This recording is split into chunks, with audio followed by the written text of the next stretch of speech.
Hi, I'm Matthew Walsh. And I'm Mark Barry. And this is our RSA encryption project. So, first of all, I am going to run us through the character conversion at the start. Now, first of all, we create the string alphabet, which is all the letters A to Z in both lower and uppercase, and then they're added to a char array through the char converter. This here just loops through and populates the array. Then we have the public char get from number.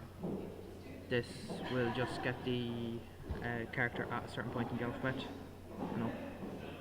Yeah. At a certain index. Yeah, a certain index. Sorry. The print loops through the array and finds characters at I. Yeah, and prints it out. Public character get character just gets a character. Set character just sets a character, and the big int is the opposite to getting the index. You're kind of putting in and putting out. You put in a character and it will return the index that character is at in the array. So gonna look at the encryption array right now. We used BigInt as a method for that. First of all, I had the user input be checked as a prime number. If the integer value of their input number moduloed by itself minus 1 is equal to 0, then if the remainder is equal, or if the modulo is equal to, the number of times that it divides in is equal to 1, then the number is a prime number, else it's not, and it will keep looping until the user enters a prime number. Secondly, we have the compute n, which is p times q. Then we have compute variant, which is p minus 1 times q minus 1, and returns that. Then we have check our coprime. This is our RSA implementation of the Euclidean algorithm. First, if e2 is greater than the number, swap, or is less than the number, then swap the values. That way it's always dividing into the larger number.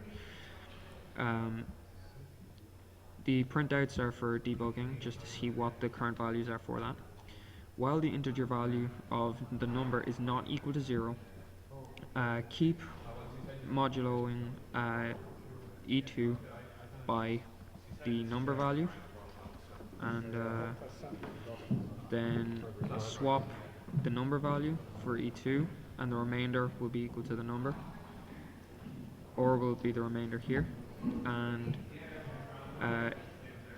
if the integer value of the number, which is the remainder, is equal to 1, then we know that these values are coprime. Generating a private key is a big integer d, such that d is equal to e mod inverse number, which is the modular inverse of number to the power of e. So we're going to go over to the main method, which is the user input. Yeah. So the user input goes as follows. First of all, we've just got calls for keyboard and stuff, creation of the character converter as well. This is just to call the encrypt data, which is here. And then from here we have a few more calls, and then finally the user input.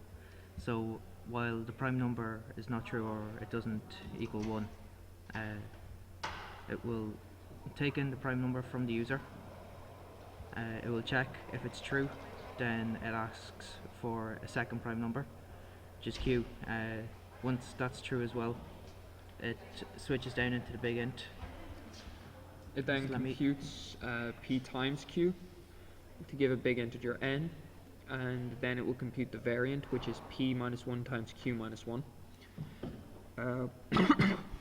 While a is equal to false, it'll ask the user for a coprime number to number, and then it will continuously check whether that number is coprime until 1 is.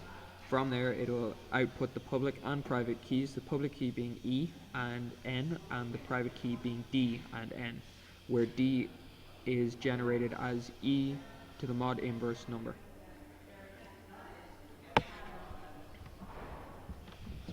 The big integer m is a converted character, so it's going to take the integer value of the letter input by the user. It's then going to raise it to the power of e2 and modulo n, and then print out what e is equal to.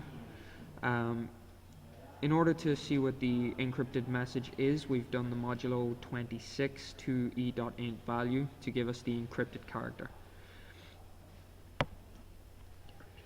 Yeah, the decryption is the int.d2, which is the int value for big int d.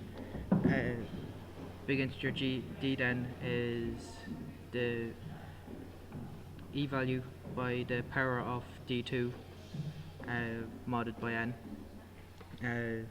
Just an output for a blank space to put in a space in it, and then the output for the int value. Then a second decrypt number for d-int, that is then converted to get the decrypt number, which is then returned by the return char method. As you can see, if e is not co-prime, it'll just keep looping through. The big integer convert char here is just entering a letter, converting it to a character, and returning it. And now we'll show a running version of the code. We're going to go through two runs for it. One of a quick demonstration showing how it works with the smaller numbers, and then one showing the time delay with larger numbers. So we'll go here, enter a prime number p. So if I enter, say, 22, it's going to tell me the number's not prime and I have to re-enter the prime number.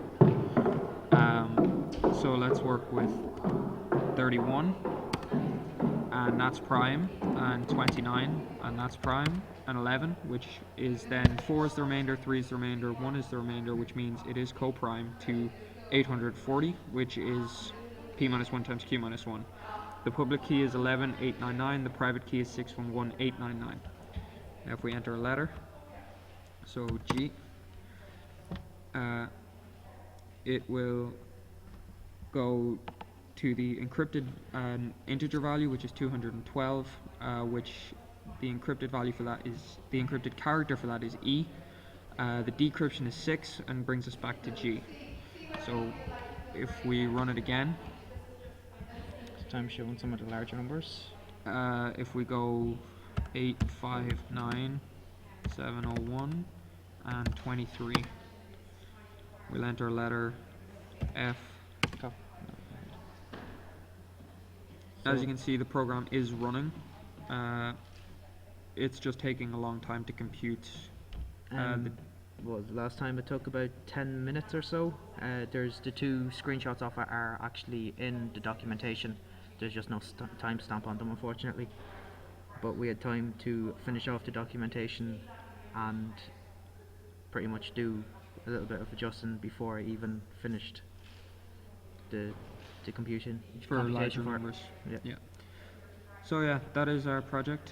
Thank you very much. Yeah, we probably don't actually have, we don't even have time for this because we've only got 15 minutes on this recording and it won't actually be finished by then.